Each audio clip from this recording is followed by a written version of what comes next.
দেশের 18 কোটি মানুষ আওয়ামী লীগকে দেখতে চায় না বলে মন্তব্য করেছেন বিএনপি মহাসচিব মির্জা ফখরুল ইসলাম আলমগীর। মানুষ গণতন্ত্র চায়, ভোটাধিকার চায় উল্লেখ করে তিনি বলেছেন, গণতন্ত্র নিয়ে যে কোনো চক্রান্ত প্রতিহত করবে জনগণ। চট্টগ্রামে তারুণ্যের সমাবেশে এসব কথা বলেন তিনি। শামসুল হক হায়দরীকে সাথে নিয়ে ইমরুল আহসানের রিপোর্ট। ছবি তুলেছেন আয়নাল আহমেদ ও এনামুল হক। তীব্র তাপদাহ উপেক্ষা করে তারুণ্যের পদধ্বনি বন্দরনগরী চট্টগ্রামে। তরুণদের পাশাপাশি দূর দূরান্ত থেকে এসেছেন হাজারো জনতা, যাদের রাজনৈতিক অধিকার প্রতিষ্ঠায় বিএনপির 3 সহযোগী সংগঠন, যুবদল, ছাত্রদল ও স্বেচ্ছাসেবক দলের উদ্যোগে তারুণ্যের এই সমাবেশ।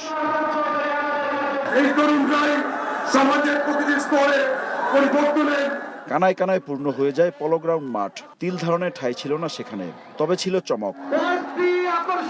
তারুণ্যের সমাবেশের মঞ্চে হাজির হন জাতীয় ক্রিকেট দলের সাবেক অধিনায়ক তামিম ইকবাল।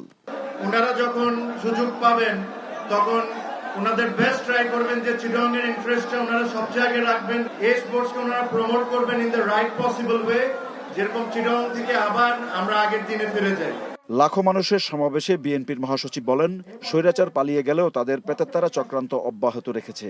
আওয়ামী লীগের রাজনীতির ভবিষ্যৎ নিয়ে তার দলের অবস্থানও তুলে ধরেন মির্জা ফখরুল। দাবি হচ্ছে যে আওয়ামী লীগকে নিষিদ্ধ করতে হবে, তাই না? আমরা এই মাঠে যারা আছি তারা সবাই শুধু নয় বন্ধুগণ, আমরা বাংলাদেশের 18 কোটি মানুষ এই আওয়ামী লীগকে দেখতে চাই না।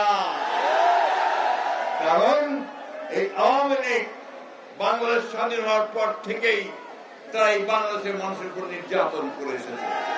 গণতন্ত্র ফেরাতে যাদের দায়িত্ব দেওয়া হয়েছে তারা তা পারছে না উল্লেখ করে অধিকার আদায়ে তরুণদের ফের জেগে ওঠার আহ্বান জানান বিএনপির মহাসচিব। দলের স্থায়ী কমিটির সদস্য আমির খসরু মাহমুদ চৌধুরী বলেন, বাংলাদেশকে জিম্মি করে কারো স্বার্থ আদায় করতে দেওয়া হবে না। আমাদের নেত্রী দেশনেত্রী বেগম খালেদা জিয়া, তিনি 9টা বছর শহীদ প্রেসিডেন্ট জিয়া রহমানের শাহাদাতের পরে গণতন্ত্রের জন্য পথে পথে মাঠে ঘাটে ঘুরে ঘুরে বেরিয়ে গণতন্ত্রকে ফিরে নিয়ে এসেছিলেন এরশাদকে পরাজিত করে। তিনি আমাদেরকে পার্লামেন্টারি ডেমোক্রেসি দিয়েছিলেন। বাংলাদেশের মানুষকে জিম্মি করে কারো স্বার্থ, কোন গোষ্ঠীর স্বার্থ আদায় করা সম্ভব হবে না।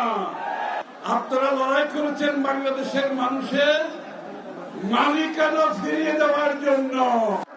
জাতীয় নির্বাচনের রোডম্যাপ ঘোষণার জন্য অন্তর্বর্তী সরকারকে চাপে রাখতে চায় BNP.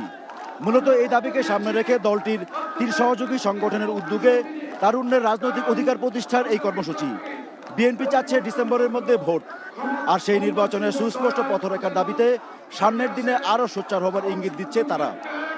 Imrul Ahsan, NTV news, Chittagong. Bundle থাকলে প্রতি সেনমানিতে টাকা বাঁচবে। বিকাশ সেনমানি বান্ডেল কিনে জিতুন প্রতি লেনদেনে।